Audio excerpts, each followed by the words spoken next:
ഇന്ന് നമ്മൾ പഠിക്കാൻ പോകുന്നത് സ്വിച്ച്ഡ് മോഡ് പവർ സപ്ലൈനെ കുറിച്ചാണ്. സ്വിച്ച്ഡ് മോഡ് പവർ സപ്ലൈ എന്ന് പറയുമ്പോൾ നിങ്ങൾക്ക് ആർക്കും തിരിയുന്നുണ്ടാവില്ല. സ്വിച്ച്ഡ് മോഡ് പവർ സപ്ലൈ എന്ന് പറഞ്ഞാൽ SMPS ആണ് അല്ലേ. SMPS നമ്മൾ കോമൺ ആയിട്ട് കേട്ടിട്ടുണ്ടാവില്ല. എന്താണ് അതിൻ്റെ യൂസ്? SMPS എന്ന് പറഞ്ഞാൽ AC കറണ്ടിനെ DC കറണ്ട് ആക്കുന്നതായിരിക്കും നിങ്ങൾ കേട്ടിട്ടുണ്ടാവില്ല. എന്നാൽ AC കറണ്ടിനെ DC കറണ്ട് ആക്കുന്നത് മാത്രമല്ല SMPSൻ്റെ ഡ്യൂട്ടി എന്ന് പറയുന്നത്. SMPS DC കറണ്ടിനെ DC കറണ്ട് ആക്കുന്ന SMPSും ഉണ്ട്, AC കറണ്ട് ആക്കുന്ന AC കറണ്ടിനെ DC കറണ്ട് ആക്കുന്ന SMPSും ഉണ്ട്. ഓക്കെ, അപ്പോൾ നമ്മൾ എപ്പോഴും കോമൺ ആയിട്ട് യൂസ് ചെയ്തിട്ട് വരുന്നത് എന്താണെന്ന് വെച്ചാൽ AC കറണ്ടിനെ DC കറണ്ട് ആക്കുന്ന SMPS ആയിട്ടാണ്. SMPSനെ 2 ടൈപ്പായിട്ട് തരംതിരിക്കാം. ഓക്കെ, ഐസൊലേറ്റഡ് കൺവേർട്ടഡ് SMPS എന്നും നോൺ ഐസൊലേറ്റഡ് കൺവേർട്ട് SMPS എന്നും. ഈ ഐസൊലേറ്റഡ് കൺവേർട്ടഡ് SMPSൻ്റെ പ്രത്യേകത എന്ന് പറഞ്ഞാൽ അത് ഹൈ വോൾട്ടേജിനെ മാനേജ് ചെയ്യാനായിരിക്കും. അതുകൊണ്ട് തന്നെ അതിൽ ട്രാൻസ്ഫോമർ ഉണ്ടാവും. ഓക്കെ, ട്രാൻസ്ഫോമറിലെ ഹൈ വോൾട്ടേജിനെ മാനേജ് ചെയ്യുന്ന SMPSനെയാണ് നമ്മൾ എന്ത് പറയുക? ഐസൊലേറ്റഡ് കൺവേർട്ടഡ് SMPS എന്ന്. ഇനി ലോ വോൾട്ടേജ് ആയിട്ട് ട്രാൻസ്ഫോമർ ഇല്ലാത്ത സിമ്പിളായിട്ടുള്ള സർക്യൂട്ടിനെയാണ് നമ്മൾ എന്ത് പറയുക? നോൺ ഐസൊലേറ്റഡ് കൺവേർട്ടഡ് SMPS എന്ന്. ഈ ഐസൊലേറ്റഡ് SMPS ഈ ഹൈ വോൾട്ടേജ് വരുന്ന ഇലക്ട്രോണിക് ഡിവൈസസിൽ യൂസ് ചെയ്യും. ഇനി നോൺ ഐസൊലേറ്റഡ് SMPS ലോ വോൾട്ടേജിൽ ലോ ആയിട്ടുള്ള സർക്കംഫറൻസിൽ വരുന്ന ഇലക്ട്രോണിക് ഡിവൈസിലും യൂസ് ചെയ്യും. ഓക്കെ, ഇത് common use are computers, chargers, LED light and industrial automation.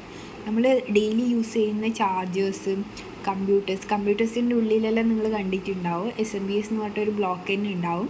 നമ്മൾ ഫീഡ് ചെയ്യുന്ന AC കറണ്ട് ഡയറക്റ്റായിട്ട് SMPSിലേക്കായിരിക്കും അത് ഫീഡ് ചെയ്യലും. ഓക്കെ, പിന്നെ ചാർജറിൻ്റെ കാര്യം നിങ്ങൾക്കറിയാം. നമ്മൾ വരുന്ന ഹൗസ് ഹോൾഡ് ആയിട്ടുള്ള ഹൈ വോൾട്ടേജ് നമുക്ക് ആവശ്യമായ ഫോണിന് ആവശ്യമായ ലോ വോൾട്ടേജിലെ DC വോൾട്ടേജിലേക്ക് കൺവേർട്ട് ചെയ്യുകയാണ് ചെയ്യുന്നത്. ഓക്കെ, നെക്സ്റ്റ് ഇതെന്ന് പറയുന്നത് ഡിഫറെൻറ്റ് ഫ്രീക്വൻസിയിൽ വാരി ചെയ്യുന്നുണ്ട്. ഓക്കെ, SMPS എന്ന് പറയുന്നത് ഫ്രീക്വൻസി വാരിയിങ് ആണ്. ഇനി നമുക്ക് ഒരു AC to DC സപ്ലൈ ഉള്ള SMPSൻ്റെ സർക്യൂട്ട് ഡയഗ്രാം നോക്കാം.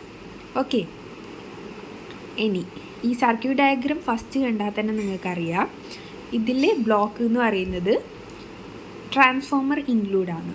ട്രാൻസ്ഫോമർ ഇൻക്ലൂഡായ സർക്യൂട്ട് ഡയഗ്രാം നമ്മൾ പറഞ്ഞിട്ടുണ്ട്. നേരത്തെ നമ്മൾ പറഞ്ഞിട്ടുണ്ട് എന്താ? ഐസൊലേറ്റഡും നോൺ ഐസൊലേറ്റഡും. ഐസൊലേറ്റഡ് എന്ന് പറഞ്ഞാൽ ഹൈ വോൾട്ടേജ് യൂസിങ് ട്രാൻസ്ഫോമറും, നോൺ ഐസൊലേറ്റഡ് എന്ന് പറഞ്ഞാൽ ലോ വോൾട്ടേജ് വിത്തൗട്ട് ട്രാൻസ്ഫോമറാണ്. ഓക്കെ, അപ്പോൾ ഇവിടെയുള്ള ബ്ലോക്ക് ഡയഗ്രാം എന്ന് പറയുന്നത് ഐസൊലേറ്റഡ് SMPSൻ്റെ ബ്ലോക്ക് ഡയഗ്രാം ആണ്. എന്തുകൊണ്ടെന്ന് വെച്ചാൽ ഇവിടെ ട്രാൻസ്ഫോമർ ഇൻക്ലൂഡാണ്.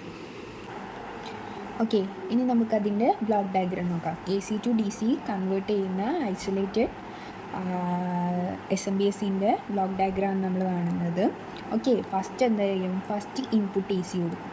ഇൻപുട്ട് AC എന്ന് പറയുന്നത് ഹൈ വോൾട്ടേജിൽ വരുന്ന നമ്മളെ ഹൗസ് ഹോൾഡ് AC ആണെന്ന് വിചാരിക്കുക. ഓക്കെ, വരുന്ന ഹൈ വോൾട്ടേജ് ലോ ഫ്രീക്വൻസി ആയിട്ടുള്ള AC volt. First block diagram എന്ന് പറയുന്നത് റെക്ടിഫയർ ആൻഡ് ഫിൽറ്ററാണ്. റെക്ടിഫയർ ആൻഡ് ഫിൽറ്ററിൻ്റെ ബ്ലോക്ക് ഡയഗ്രാം എന്ത് ചെയ്യുന്നത് നമ്മൾ മുന്നേയുള്ള ക്ലാസ്സിൽ പഠിച്ചിട്ടുണ്ട്. ഓക്കെ, റെക്ടിഫയറിൻ്റെ ഫംഗ്ഷൻ എന്താണ്? റെക്ടിഫയർ എന്ന് പറയുന്നത് AC കറണ്ടിനെ DC കറണ്ടാക്കിയിട്ട് കൺവേർട്ട് ചെയ്യും. ഓക്കെ, AC കറണ്ടിനെ DC കറണ്ടായി കൺവേർട്ട് ചെയ്യുമ്പോൾ തന്നെ അതിലെന്തുണ്ട് നമ്മൾ പഠിച്ചിട്ടുണ്ട്? റിപ്പിൾ ഫാക്ടേഴ്സ് ഉണ്ടാവും. ഓക്കെ, ഈ റിപ്പിൾ ഫാക്ടറിനെ ഒഴിവാക്കാൻ വേണ്ടിയിട്ടാണ് നമ്മൾ എന്ത് ചെയ്തിട്ടുള്ളത്? ഫിൽറ്റർ. ഓക്കെ, ഫിൽറ്ററും കൂടി യൂസ് ചെയ്യുമ്പോൾ കൺവേർട്ട് ചെയ്ത DC കറണ്ട് ഫിൽറ്റർ ചെയ്തിട്ട് ഒരു പ്യുവറസ്റ്റ് ഫോമിലേക്ക് നമുക്ക് കിട്ടും. ഓക്കെ, ഇതിൻ്റെ വോൾട്ടേജ് ഒന്നും ഇവിടെ ഡൗൺ ചെയ്യുന്നില്ല. അതുകൊണ്ട് തന്നെ എന്ത് ചെയ്യും? ഹൈ വോൾട്ടേജ് ആയിട്ടുള്ള ഇൻപുട്ടായിരിക്കും ഈ ബ്ലോക്ക് ഡയഗ്രത്തിൽ നമുക്ക് കിട്ടല്. ഈ ഹൈ വോൾട്ടേജ് ആയിട്ടുള്ള ഔട്ട്പുട്ട് എങ്ങോട്ട് പോകും? ഹൈ ഫ്രീക്വൻസി സ്വിച്ചിലേക്ക് പോകും.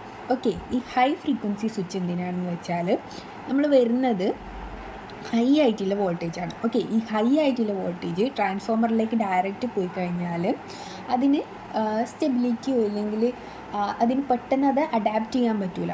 സോ അതുകൊണ്ട് തന്നെ ഇവിടെ ഒരു സ്വിച്ച് കൊടുക്കുന്നു.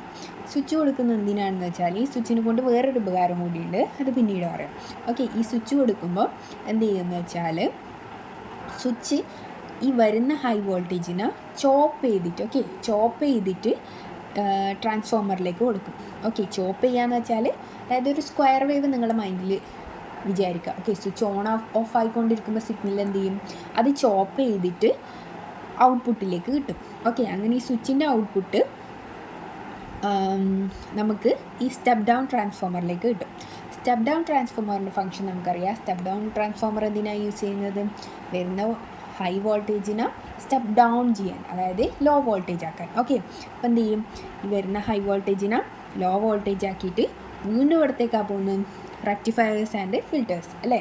ഇനിയും അതിലെന്തെങ്കിലും എ സിൻ്റെ എലമെൻറ്റ്സോ അങ്ങനെ എന്തെങ്കിലും കാര്യങ്ങളുണ്ടെങ്കിൽ അത് റിമൂവ് ചെയ്യാനും വീണ്ടും അതിനെ ഫിൽട്രേഷൻ ചെയ്യാനും വേണ്ടിയിട്ടാണ് ഇത് ചെയ്യുന്നത്, റെക്ടിഫയർ ഫിൽറ്റേഴ്സ് യൂസ് ചെയ്യുന്നത്. ഓക്കെ, ഈ റെക്ടിഫയർ ഫിൽറ്റേഴ്സ് ഇനി എന്ത് ചെയ്യും? നേരെ ഔട്ട്പുട്ടിലേക്ക് പോകും. ഓക്കെ, ഇനിയാണ് നമ്മളിവിടെ നേരത്തെ ഒരു ഉപകാരം ഉണ്ട് എന്ന് പറഞ്ഞിട്ട് ഈ സ്വിച്ചിനെ കൊണ്ട് അതിലേക്ക് പോകുന്നത്. അതായത് ഈ വരുന്ന റെക്ടിഫയർ ഫിൽറ്ററിൻ്റെ ഔട്ട്പുട്ട് നമ്മൾ എന്ത് ചെയ്യും? ഔട്ട്പുട്ട് സെൻസറിലേക്ക് പോകുന്നുണ്ട്. ഔട്ട്പുട്ട് സെൻസർ എന്തിനാണെന്ന് വെച്ചാൽ വരുന്ന വോൾട്ടേജ് അല്ലെങ്കിൽ എന്താണോ ഔട്ട്പുട്ട് അത് സെൻസ് ചെയ്യാൻ വേണ്ടിയിട്ടാണ് ഈ ഔട്ട്പുട്ട് സെൻസർ ഇവിടെ വെച്ചിട്ടുള്ളത്. ഈ സെൻസ് ചെയ്യുന്ന ഔട്ട്പുട്ട് നേരെ ഐസൊലേഷൻ യൂണിറ്റിലേക്ക് പോകും. ഓക്കെ, ഇതെവിടത്തേക്കാണ് ഫീഡ് ചെയ്യുന്നത്? ഇറർ ആംപ്ലിഫയറിലേക്ക്. ഓക്കെ, ഇറർ ആംപ്ലിഫയർ എന്ന് പറഞ്ഞാൽ എന്താണെന്ന് വെച്ചാൽ അതിൻ്റെ ഇൻപുട്ടിലേക്ക് ഫീഡ് ചെയ്യുന്ന 2 വോൾട്ടേജുകളെ കമ്പയർ ചെയ്തിട്ട് അതിൽ വരുന്ന ഇറേഴ്സ് മെഷർ ചെയ്യാനൊന്നും എന്ത് എറർ ആംപ്ലിഫയർ അല്ലേ. അപ്പോൾ 2 എണ്ണം മെഷർ ചെയ്യണമെങ്കിൽ നമുക്കെന്ത് വേണം? ഒരു റെഫറൻസും വേണം. പിന്നെ നമുക്ക് തെറ്റാണോ ശരിയാണോ നോക്കാനില്ലേ ഏതാണോ വേണ്ടത്? നമ്മളെ ഔട്ട്പുട്ടും വേണം അല്ലേ. റെഫറൻസ് ഇൻപുട്ട് എന്ന് പറഞ്ഞാൽ എന്തായിരിക്കും? അതെപ്പോഴും കോൺസ്റ്റൻ്റ് ആയിരിക്കും. ഓക്കെ, അപ്പോൾ റെഫറൻസ് ആയിട്ടില്ലേ ഒരു ഇൻപുട്ട് അവിടെ ഫീഡ് ചെയ്ത് വെച്ചിട്ടുണ്ട്. ഇനി ഐസൊലേഷൻ എന്ന് പറഞ്ഞാൽ നമുക്ക് ഔട്ട്പുട്ട് കിട്ടുന്ന ഔട്ട്പുട്ട് സെൻസർ ത്രൂ വന്ന് ഐസൊലേഷനിലേക്ക് പോകും. ഓക്കെ, വരുന്നത് ഒരു ഹൈ വോൾട്ടേജാണ് ഇതിനെ സംബന്ധിച്ച്. അപ്പോൾ നമുക്കറിയാം ഒരു ഐസിയിലേക്ക് പെട്ടെന്നൊരു ഹൈ വോൾട്ടേജോ അങ്ങനെ എന്തെങ്കിലും ഫീഡ് ചെയ്യുമ്പോൾ അത് പെട്ടെന്ന് ബ്രേക്ക് ആവാനുള്ള ചാൻസ് ഉണ്ട്. അതുകൊണ്ട് തന്നെ അത് ഒരു ഐസൊലേഷൻ വഴി കടത്തി വിട്ടാൽ എന്ത് ചെയ്യും? അത് വളരെ പെർഫെക്റ്റായിട്ട് ഈ ഇറർ ആംപ്ലിഫയറിലേക്ക് ഫീഡ് ചെയ്തെടുക്കാൻ പറ്റും. ഓക്കെ, അപ്പോൾ ഈ റെഫറൻസും ഐസൊലേഷൻ തമ്മിൽ ഇറർ ആംപ്ലിഫയറിൽ ഫീഡ് ചെയ്താൽ എന്ത് ചെയ്യും? ഈ എറർ ആംപ്ലിഫയർ അതിനെ കമ്പയർ ചെയ്തിട്ട് എന്താണോ എറർ എന്നുള്ളത് ഈ PWM ഓസിലേറ്ററിലേക്ക് കൊടുക്കും. ഓക്കെ, PWM ഓസിലേറ്റർ എന്ന് പറഞ്ഞാൽ പൾസ് വിഡ്ത്ത് മോഡുലേറ്റർ അല്ലേ. നമ്മൾ ഈ കമ്പയർ ചെയ്തിട്ട് കിട്ടുന്ന സിഗ്നൽ എന്ന് പറയുന്നത് ഒരു ഇറർ എന്ന് പറയുന്നത് ലോ ആണെങ്കിൽ എന്ത് ചെയ്യും? ഇതിൽ ലോ ആയിട്ടുള്ള പൾസസ് ഉണ്ടാക്കും. ഓക്കെ, ഇനി ഉണ്ടാക്കുന്നത് ഹൈ ആയിട്ടുള്ള എറർ ആണെങ്കിൽ എന്ത് ചെയ്യും? ഹൈ ആയിട്ടുള്ള പൾസസ് ഉണ്ടാക്കുകയും ചെയ്യും.